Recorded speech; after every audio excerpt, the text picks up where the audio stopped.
Hi, I'm Lori Jones, President and CEO of Avocet Communications and host of StrategyCast. Join me and my guests, innovators, disruptors, and visionaries, as we explore bold and brave marketing strategies that help you transform, scale, and grow your brand. My guest today is Mark Stouse, CEO of Proof Analytics and a marketing expert with a diverse background spanning research, education, and guiding C-suite executives. Our conversation centers around the art and science of predictive analytics, the language gap in business, and why CMOs often face uphill battles. Mark's insights will reshape how you think about strategy and communication in your company. Plus, we uncover why B2B marketers should learn from consumer marketing counterparts and the crucial role of market timing. Get ready for an educational and inspirational journey today. And don't forget to check out the most recent issue of the StrategyCast newsletter on StrategyCast.com. Just like this episode, it's full of inspiration and a ton of ideas that will elevate your strategies and marketing know-how. A competitive edge starts with strategy, and strategy starts with knowing how to develop one. StrategyCast is a leading marketing podcast that serves up strategic insights, trends, and tips to help separate your business from the pack. Tune in weekly as host Lori Jones interviews bold marketing leaders who have priceless wisdom and are willing to share. Each episode explores cutting-edge approaches that have proven instrumental in transforming brands into industry trailblazers.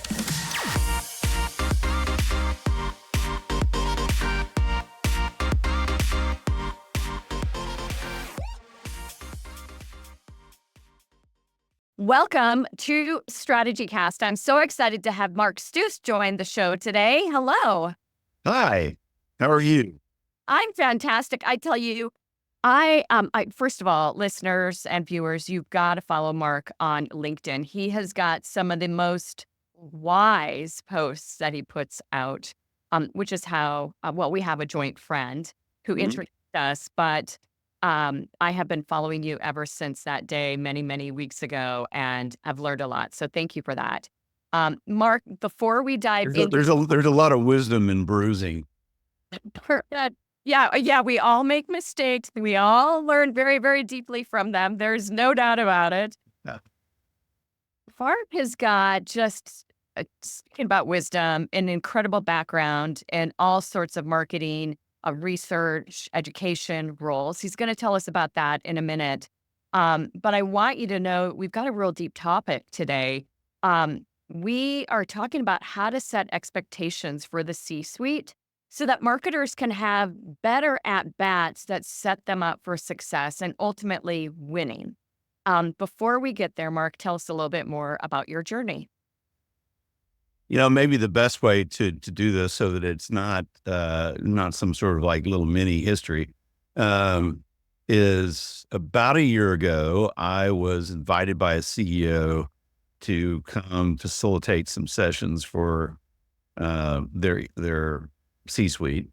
And the way that he introduced me was really amazing. I mean, I have to say it was very cool. And not something I'd ever thought of before. I'm a cool guy, so you deserve. Yeah, I know. And he and I had talked maybe, I don't know, 2 or 3 times for maybe a total of a couple hours on the phone. And so for him to have gotten this, it says a lot about him, says more about him than me. And so he popped a slide up and it's a Venn diagram of me. Interesting. And it had the circles for CEO, CFO, CRO, CMO, and CDO, Chief Data Officer, all interlocked. And he's like, and Mark is in the eyes of most people, a marketer and a data analytics CEO, but he said he speaks all of these languages. And so he's very fluid in moving back and forth between these different languages, sort of like a person who speaks multiple European languages. And in the side of one conversation, he or she says stuff in Italian and Greek and German, right? Because there's certain languages that really make a certain point. And he said, that's Mark. And he says, so Mark is here as kind of our UN translator, I love it. you That's know, great. Yeah. and so that is actually, kind of like at a more existential level, at a strategy level, right? That's me, Yeah. right? And a great example of that in real life, right? In that meeting was, they were using the word predictive, Mm-hmm. but you could tell if you were listening that they were using the word predictive with very different definitions of predictive. And when I find problems like this in an organization, it's almost always a dictionary problem. Meaning what do you say this means? What do Yeah. you say this word, right? And so on the data analytics side, the data science side, predictive means, in the context of most of the work they do in machine learning, hey, we have found a pattern in the data, and based on that pattern, we can say that the next fill in the blank, the next step, the next Go. whatever, right? That's predictive. However, when the finance guys say predictive, they mean a forecast, Right.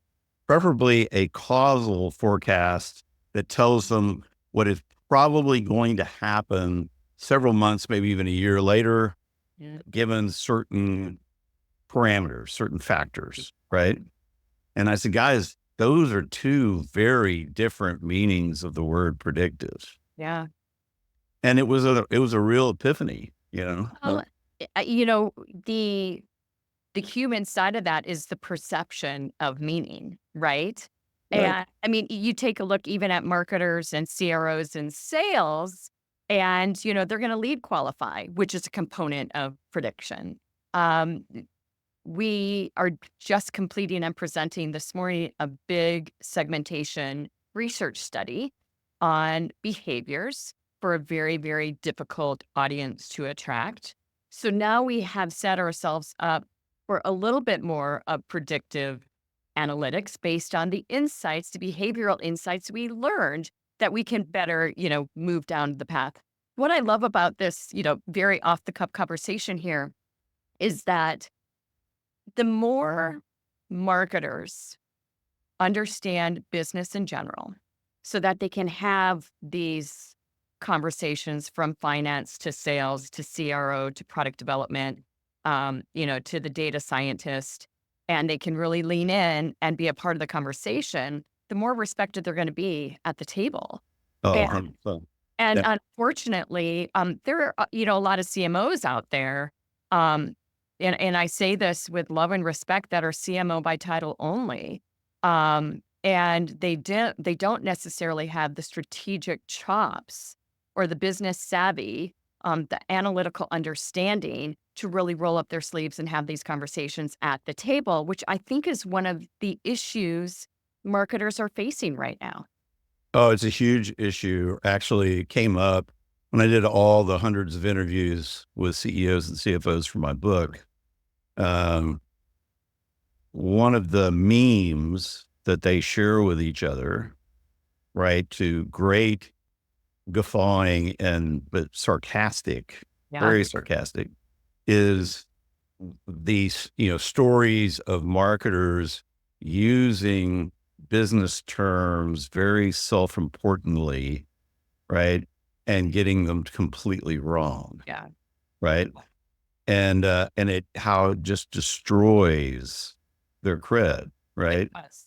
And so I mean, there's so many reasons for the dysfunction that exists there, and it is very co-owned. It is. Just like any relationship, Yeah. anywhere, you know, any marriage, anything, right? It's a two-way street. But it is, the marketers in B2B specifically have not done themselves any favors for years. Well, and I think actually before we'll stay on that, and then I want you to tell us a little bit about the book. But I think the reason why, if consumer and CPG approaches strategic insights, tactics, they really help lead, or they're leading indicators, if you will, on where B2B marketing should be going next. If we take a look at one of the premier brands in the United States, BASF, and B2B, very, very strong B2B brand, incredible creative in the marketplace for years and years and years.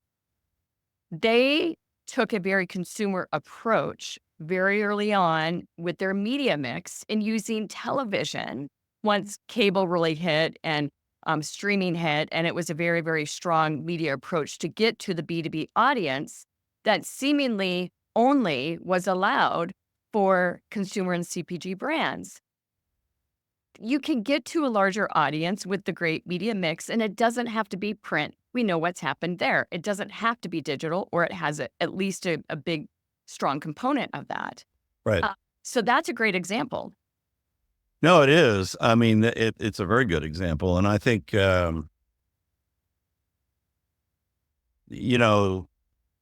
if we look at B2C, it has some real hallmarks. You were talking about, the way that B2B should go, right? I mean, the amount of money and the amount of attention that's paid to market research in B2C, it doesn't just dwarf B2B.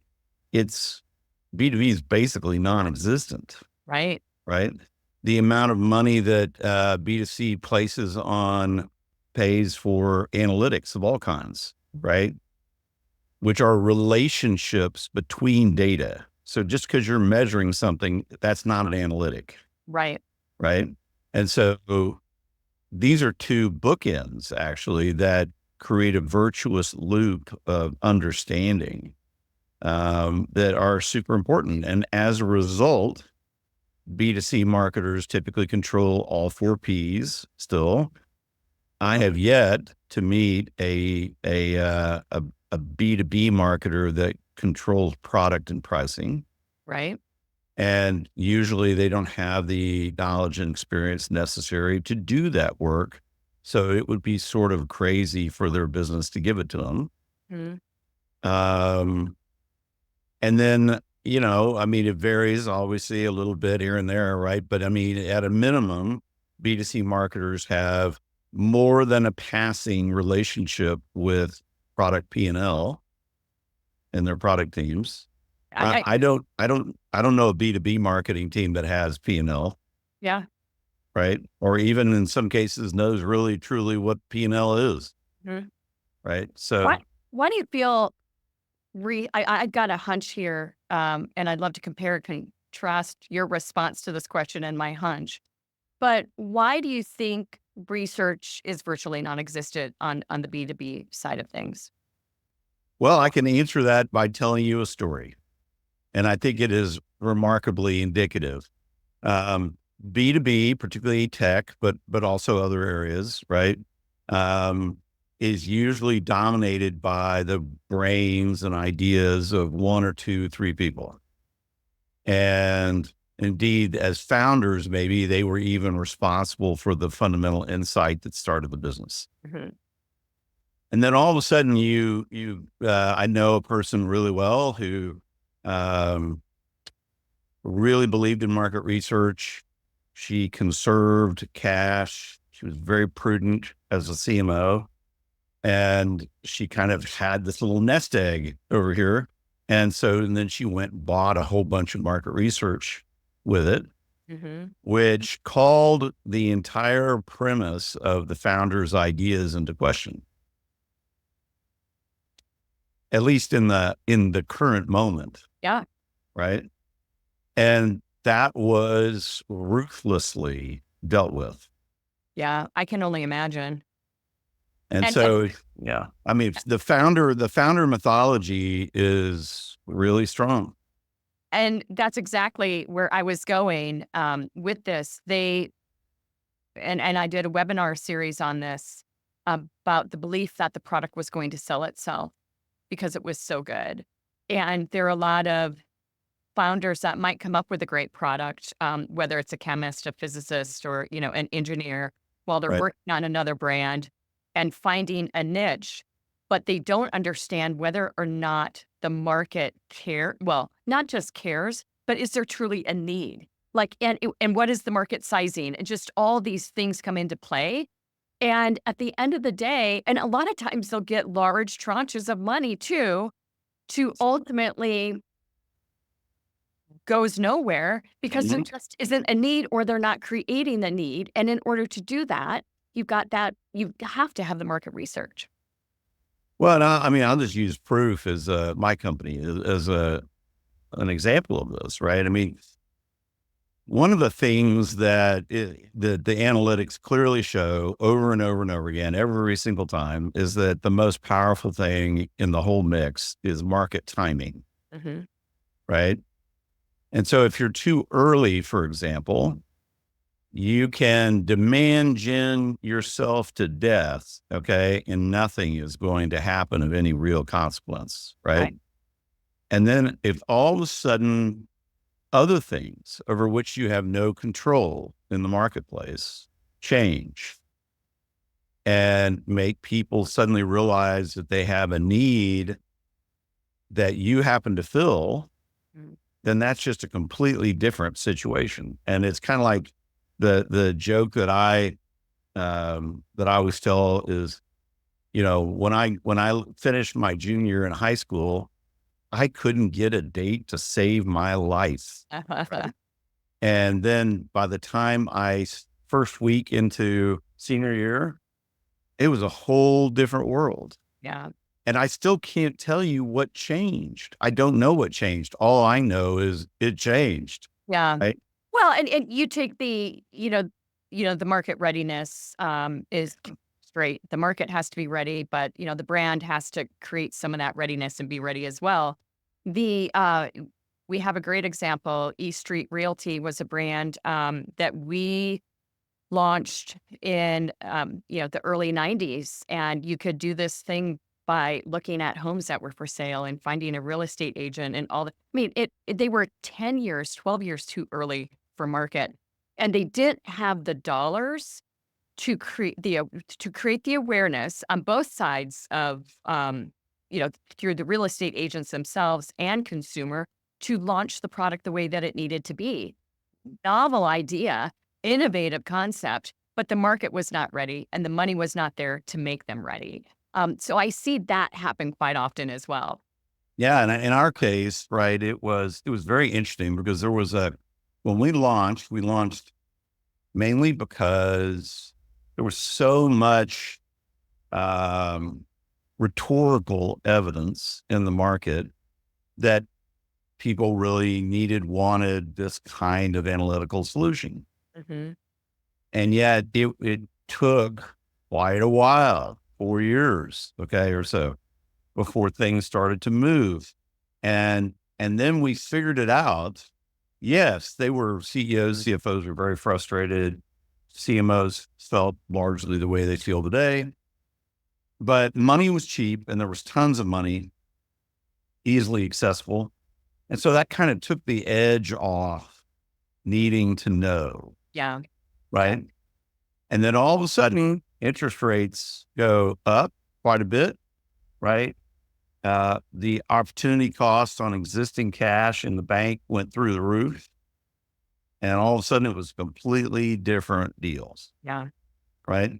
And so it is, and it's extremely important. And I think that it's the biggest mistake that I have made in the past and that I try so hard not to make again, right, is believing that my insight into fill in the blank is extensive enough to be complete. Yeah.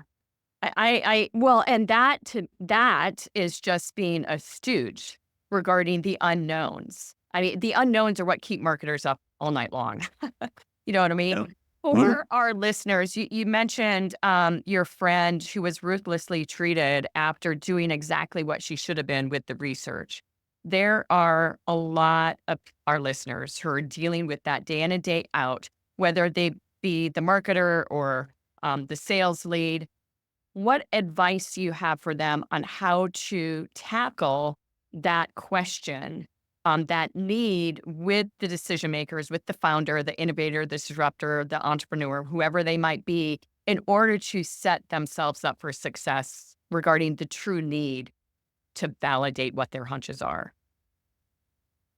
I think that, for example, where she made her mistake and a lot of founders make their mistake, right, with their products, is that she acted unilaterally, Yeah.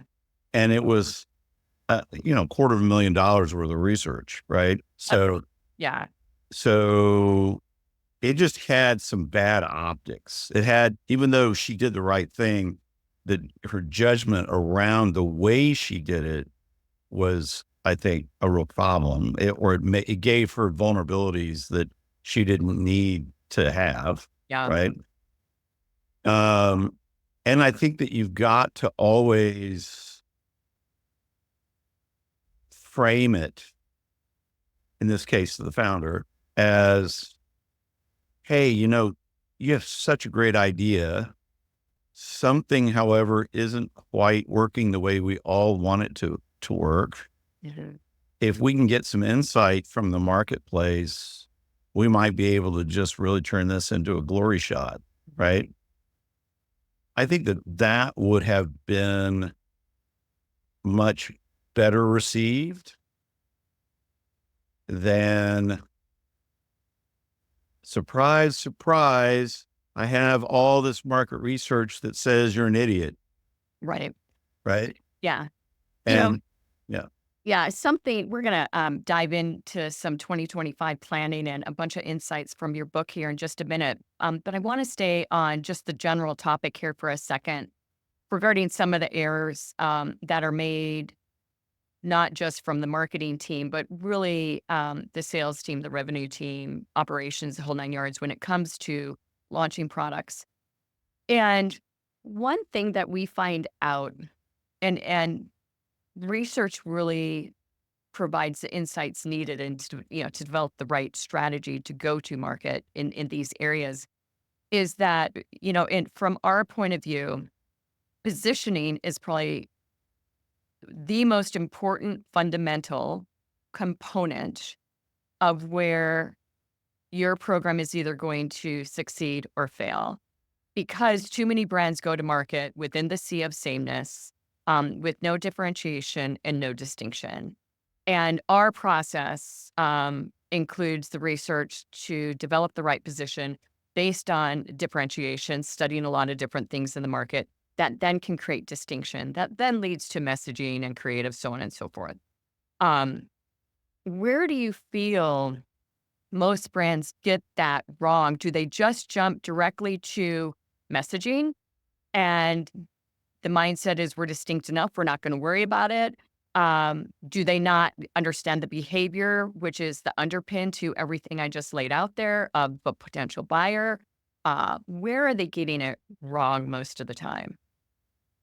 I think with a lot of founders, right, the founders wouldn't be doing it at all if they didn't have a lot of experience in a particular area, and if they hadn't felt that over time they had learned a lot and they had some specific insights that maybe not everybody else had, right?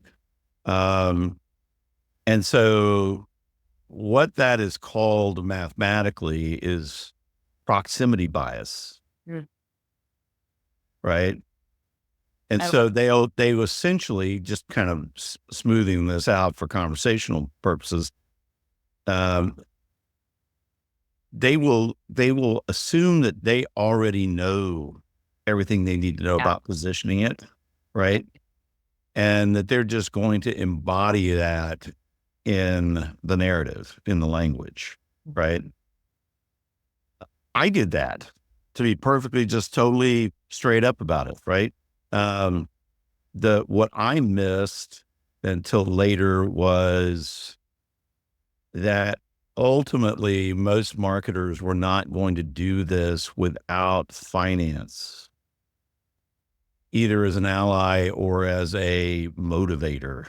agree Right. completely.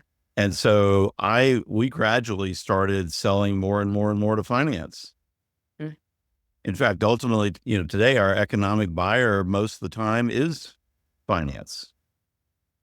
And yet I tilted at windmills. I was Don Quixote, living and breathing today, right? I was tilting at windmills, trying to save my friends in marketing, right? And it was, I'm a big believer that you need to have an emotional reason to be in business, right? You got to be doing something beyond just making money. But I kind of went probably too far with that, right? And now I find myself much more balanced. Yeah. Well, I think all those are incredible insights and really important just from the fundamental relationships that we have to have at the big boy table, the big girl table today. It's very, very important. Now, you in your book, you interviewed 488 Fortune 2000 CEOs and CFOs, and you gained so many incredible insights and really a lot about what we've been talking about. But one thing that I'm sure you weren't surprised about is that the extent to which most of them think that marketing completely sucks. Talk to us about those insights. Yeah. And in fairness, I will say this. I mean, so marketing is absolutely a meme in the executive suite and not in a good way. Yeah. Right. But their issue is not exclusively with marketing by any means. Mhm. They have largely the same issues with sales. They have largely the same issues with data science teams. They have largely the same issue with HR, right? So I started kind of working on finding common threads, and sure enough, actually algorithmically is where we found the common threads. If you are in what's called a nonlinear multiplier function, so that would be any of the ones we just talked about, including marketing, right? It's very challenging for you in a conventional linear world to show your value. You have to be able to analytically show that you are a multiplier. You are a nonlinear multiplier on somebody else's performance. So marketing and sales, right? Mm-hmm. The analytics basically show that in a normal mid-market company, nothing special, but nothing bad, right? Marketing makes sales 8 times more effective and 5 times more efficient than sales would be by itself. Okay. Great number. That is a really powerful number that I guarantee you most marketers and most C-suite people are utterly unaware of. In fact, they're unaware of the linearity, nonlinearity thing. And in fact, they're like shocked when they realize that in trying to force B2B marketing into a linear construct to fit with sales, they actually have gutted the effectiveness of their marketing efforts. Yeah. Right. And so or when like the CRO lobbies to take money out of marketing to hire more sales reps, right? They're actually working against their own interests by removing leverage from the system that they cannot create themselves. Right. Not a ding on sales, right? It's just it's like literally a mathematical reality related to functions that take a target and assign it pro rata across a group of people. That's sales versus something like marketing, which doesn't do that at all. Mm-hmm. Right. Do you think that it's a trust issue or a belief issue or a combination thereof? So I do think that there is, like there's that famous Oscar Wilde quote about patriotism as the last refuge of the scoundrel, right? I do think that when you have nothing else in business, you are left with belief. Mhm. And most beliefs in business have real problems associated with them Right. logically, right? Yeah. So, I mean, it's one of the most fascinating things I heard in all my interviews was with a CEO, very, very large company, very complex sales motion. And we had been, at the beginning of the interview, we had been talking about the 4 pillars of brand reputation as being awareness, confidence, and trust. And then we had kind of moved on from there. And we were now in a part of the conversation that was all about how he felt about the CMO and the CRO. And he's like, okay, he goes, you know what? I'm going to use awareness, confidence, and trust to answer your question. I'm like, oh, okay, this should be kind of good, right?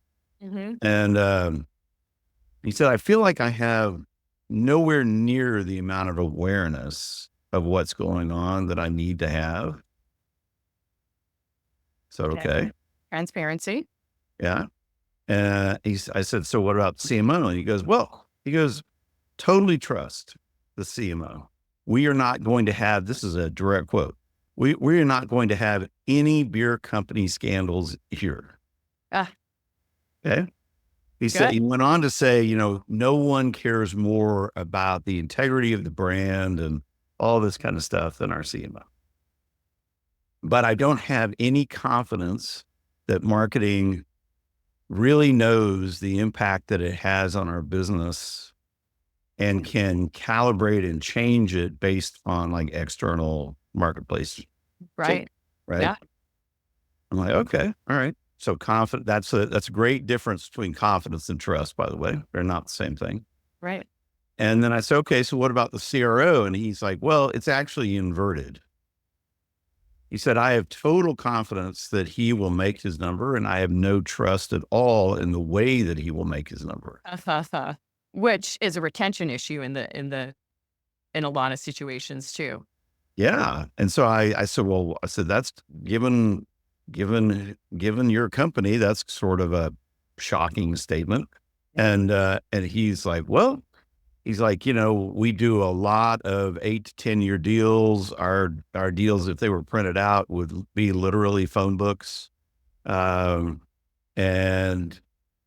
he said, basically what I think is happening a lot of times is that they're backloading all the liabilities and front loading all the pluses because they get better commissions that way. And then the little bombs go off, year 7, year 8, year 9.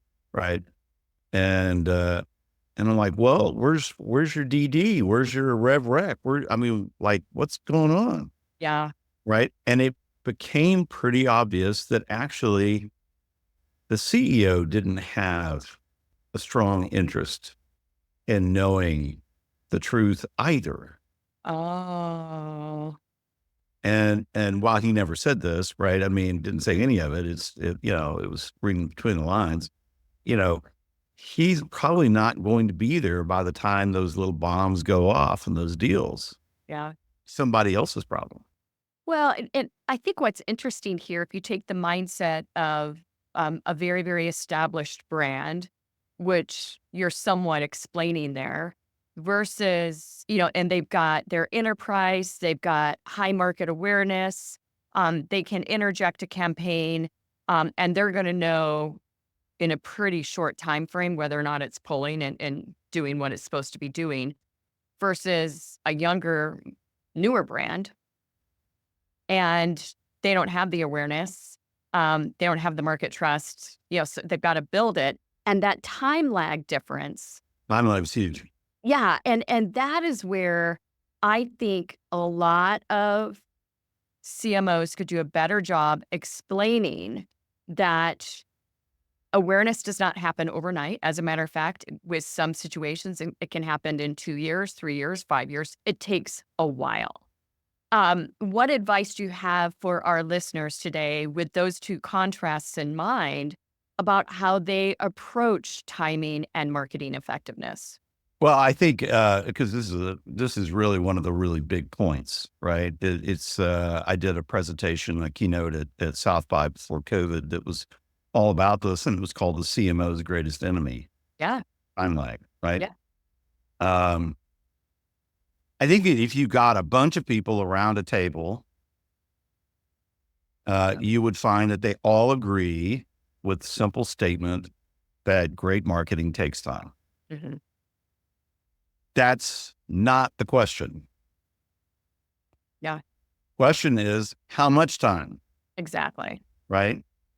And that's the question because of two big things. If you don't know the time lag for your investments, you will never know the value of them. Mm-hmm. It's impossible because you won't know where in the calendar to begin to look, right? So you've got that. And you've also got the simple reality that in a multivariable world where lots of things are contributing to an outcome, and let's just say that outcome happens again and again and again, as it does in many businesses, right? A different combination of variables is going to be responsible for that outcome in, let's call it the first quarter that we're looking at, as opposed to 9 quarters later. Right. Right. And so this really is portfolio management. It's just like an investment portfolio that's been handed to you. And your whole goal is to make sure that at the end of 5 years or whatever, right, that there's more money in that portfolio than there currently is, right? That's the whole deal. And so the problem with that, in terms of the way that most B2B marketers have approached it, is that you literally cannot intuit your way forward. Right. If you're not using causal analytics, my product, do the same math in Excel if you want to, whatever works. Okay. If you're not using the math, you are screwed. It's not happening, right? This is sort of like one of those really uncomfortable statements in the context of marketing culture, which is all about, there's many possible answers. We all have our own truth. We all, all this kind of stuff. And you're kind of like, well, not on this. Yeah. Right. This is a law of gravity that you're not going to defeat. You're only going to continue to be miserable, or you're going to succeed by complying with it. Mm-hmm. We're in a time period right now that is really pretty difficult for a lot of businesses, a lot of consumers, Yeah. not matter at all. Consumer sentiment is at one of the lowest points that it's been at in a very, very long time. And not just in the US either. I mean, worldwide, although it's measured here in the US with some great insights, I think, for a lot of brands to be paying attention to, regarding how you create more trust in a declining economy, when consumers don't trust as much, when they don't believe as much, and things are just ghastly expensive. Um, you you have that on one side, and then you've got lowering budgets for marketing. We aren't even back to pre-COVID. Most consumer brands and retail brands, CPG brands, and the enterprise B2B brands are not back to where they were pre-COVID budget-wise. There are a lot of things that is making marketing incredibly difficult right now. As we move into 2025, we're talking about time lags. We're talking about behavior changes. We're talking about perhaps, changing behaviors internally as well to get everyone, working from the same songbook.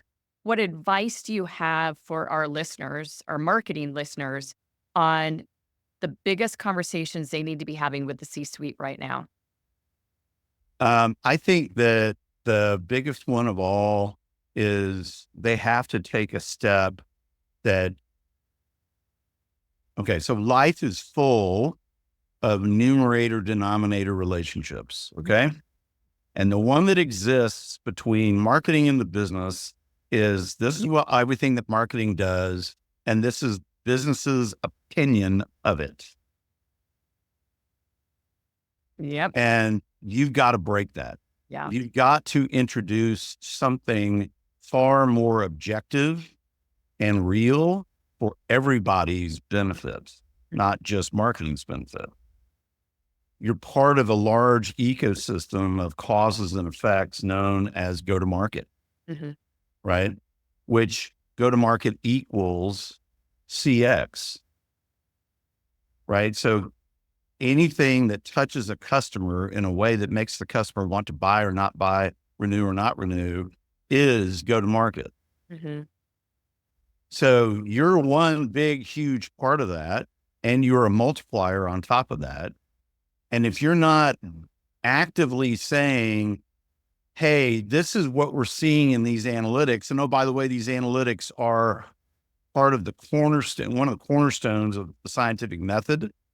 So this is like beyond argument. Okay.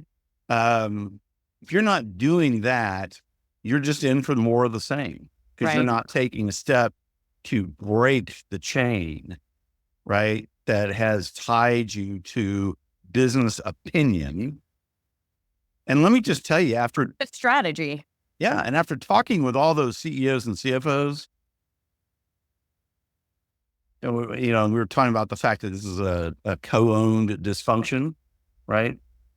The part that they own is what they think they know about go-to-market is so wrong. It's kind of deeply disturbing how wrong. Yeah.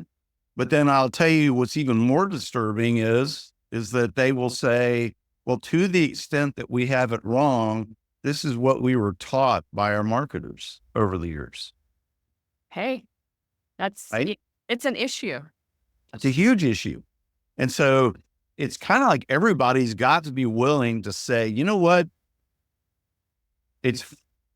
Let's leave the past in terms of recriminations. Let's take a big step to learn exactly what the hell is going on here. Yeah. Right. And start to make decisions accordingly. Yeah. Right. And I think a lot of these same marketers are so fixated on the efficiency of a buy. So the CTR, the EMV, time on site, whatever it might be. And they're not focused on the effectiveness, the causal piece of that. And is it truly affecting top line revenue, which is really what we're in charge of, not in charge of, but we have a major, 8 times, the impact on sales, right? So it's that mindset shift, I think, as well, that really needs to take place among a lot of the decision makers today. No, it's very true. I mean, that's a big one also. I mean, there's unfortunately quite a few big ones. Yeah. I did a post this weekend on CAC versus LTV and just pretty much tore it apart. Yep. Right. And LTV is not a real number in most companies. It's an aspiration. Right. It's a hope, a dream, right? All this kind of stuff. Right.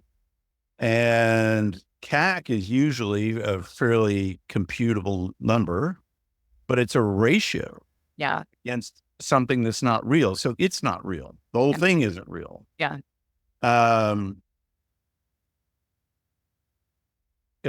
Efficiency is a derivative of effectiveness. The way you compute efficiency is total effectiveness by the amount of money that you spend on it. That's efficiency, right? Yeah. But if you don't know the effectiveness, then what is the basis for the calculation? Right. And why? Yeah. So, Yeah, it's very interesting. And why should it be continued if it's not affecting top line revenue like we all hope? And you have to be able to prove that. Exactly. Net of time lag. I know. And net of factors that you don't control. Yeah. Which is like 2/3 of the deal, by the way. I know. Surfing a wave that we do not control and that we barely understand, right? So there's so many things I want to dive into right now, and we can't because we're out of time. What is, tell us more about the book, where people can find it. well, it's not out yet. So that's, I think I may have underestimated the amount of time that it takes to be both CEO of a company and write a book. Yeah. Yeah. I hear you. So we think it's gonna come out late spring of 2025. So you can read it around your pool or whatever next summer. It's a short book, 160 pages, somewhere in that ballpark. It's meant to be read. It's meant to be helpful. I will tell you this, right? I mean, it's not the happiest thing, but we are already in the early days of a major revolution in go-to-market, led by the C-suites, Right. as in their minds anyway, aggrieved parties. So this revolution is going to feel, unfortunately, more like the Russian and the French revolutions than some sort of technology revolution. Wow. Right? Yeah. And there's going to be a lot of excesses, and there's going to be a lot of things that have to be walked back later. There's going to be a lot of apologies that have to be made 3 or 4 years from now to people. A lot of people are going to find themselves in a very different employment situation than they've ever been in before. The amount of CEOs who said, the last person I want to hire today as CMO is one with a deep B2B background, CV. Yeah. There you Right. So, and an exception to that, somewhat grudgingly, was if they can prove that they did it differently and had different ideas and different outcomes, I'm sure I'll absolutely talk to them. Yeah. Right. So I think that if you are a traditional B2B marketer, kind of like focused on activity and the orchestration thereof, right? You've got a problem. Yeah. That light at the end of the tunnel, that is indeed an oncoming train. Yeah. And it will not be fun. And the recriminations are huge. I also think that same thing is sort of happening already with the CEO and the CFO. The absence in many companies of a enunciated and communicated and rigorous business strategy that then the functions operationalize is a huge problem. It's a huge problem. It is. There is no such thing as a functional strategy. It just doesn't exist. Yeah. I've talked a lot about how business strategies are failing marketing and sales, just because, and being able to recognize that, I think is something that many, many marketers need to roll up their sleeves and start thinking about, to set all marketing up to succeed. And again, that goes back to the very original conversation we had about that founder mentality who just thinks that it's going to sell itself because it's something really cool and different, maybe different, usually not. Can I add one more thing? Yeah. I think that if you are a CMO and you currently find yourself in this situation and you have no option but to create a marketing strategy. Yeah. The key to success in that situation is do not put yourself, meaning marketing, at the center of your own strategy. Good advice. That strategy has to be about why it is good for everybody else, not why it's good for marketing. Well, I tell you, that is a big at-bat team insight that I am going to repeat many, many times. Thank you for that. Mark, what is the best way for our audience to get in contact with you? Well, I would say LinkedIn is a fantastic way to do that. I'm very active there and have been for a long time. You can also reach me by email. It's mark.stouse@proofanalytics.ai. But I mean, you'll have the best luck probably with LinkedIn. Yeah. Also, if you really want to talk, if you just want to talk shop, I set aside a certain block of 30-minute appointments every week. They're usually, taken by Monday-ish, the rest of the week. That's great. And you can find the link to my Calendly at the top of my LinkedIn profile and just use it. I love it. So many insights today, so much wisdom. Thank you, thank you, thank you. I can't wait for the book to come out. We might have to have you on again next year to talk through more about the book. Again, we could have talked for a lot longer. Many different things on my list here that I just didn't get to today. Mark, thank you so much. And if you'd like to get a hold of me, please email me, Lori@StrategyCast.com. And while you're at StrategyCast.com website, go ahead and sign up for our newsletter there as well. Mark Stouse, thank you so much for your appearance on StrategyCast. Thank you for having me. That's a wrap. Thanks for joining us on today's show. We hope your strategic brains are spinning with new ideas and bold inspiration that will elevate your strategies and marketing know-how.